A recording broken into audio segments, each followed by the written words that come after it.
تو اللہ کے رسول صلی اللہ تعالی وسلم دنیا میں تشریف لائے، پہلے انہوں نے اللہ کا حکم مانا، پھر اللہ کے حکم کو لوگوں میں پھیلا دیا، اور صحابہ کرام جو اطاعت گزار لوگ تھے انہوں نے اطاعت و فرمان برداری کی حد کر دی۔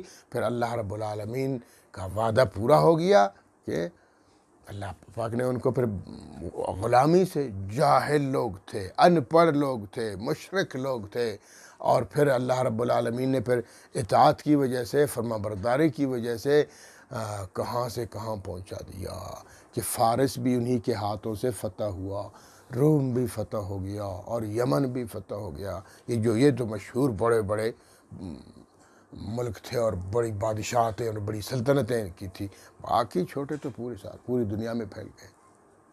تو اس لیے، اور دوسری جگہ سورہ انبیاء میں اللہ تعالیٰ خود فرماتے ہیں وَلَقَدْ كَتَبْنَا فِي الزَّبُورِ، ہم نے زبور میں لکھ دیا، اس سے قرآن سے پہلے بہت ہزاروں سال پہلے ہم نے زبور میں لکھ دیا، من بعد ذکر، اس ذکر کے بعد، قرآن کے بعد کیا ہوگا کہ ان الارض یرثها عبادی الصالحون، کہ اس سرزمین کے جو ابھی کفار اس کے مالک ہیں، ایک دن آئے گا کہ میرے نیک بندے اس کے وارث بن جائیں گے، اور وارث بن گئے صحابہ کرام خلفائے راشدین رضی اللہ تعالی عنہم۔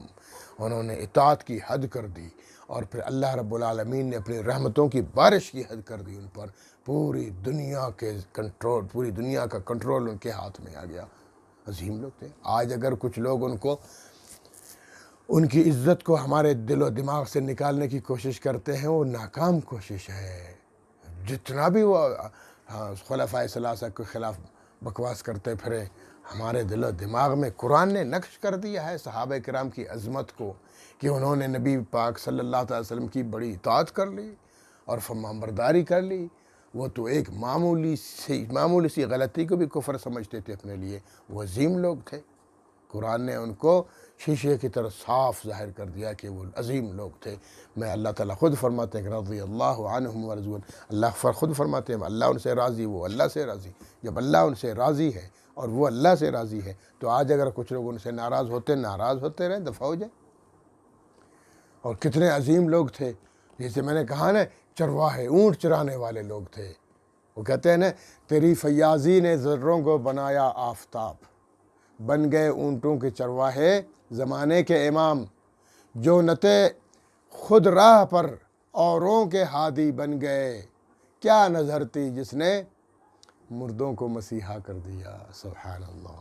تو یہ عظیم لوگ تھے، دنیا میں پھیل گئے اور پوری دنیا میں دین اسلام کو پھیلا دیا۔ آج ہم ان کے وارث ہیں، لیکن ہم اتنے کمزور پڑ گئے ہیں اپنی گناہوں کی وجہ سے کہ ملکوں کی سلطنت بھی ہم سے گئی، اور ہمیں اللہ پاک نے پھر ان کا غلام بنا دیا۔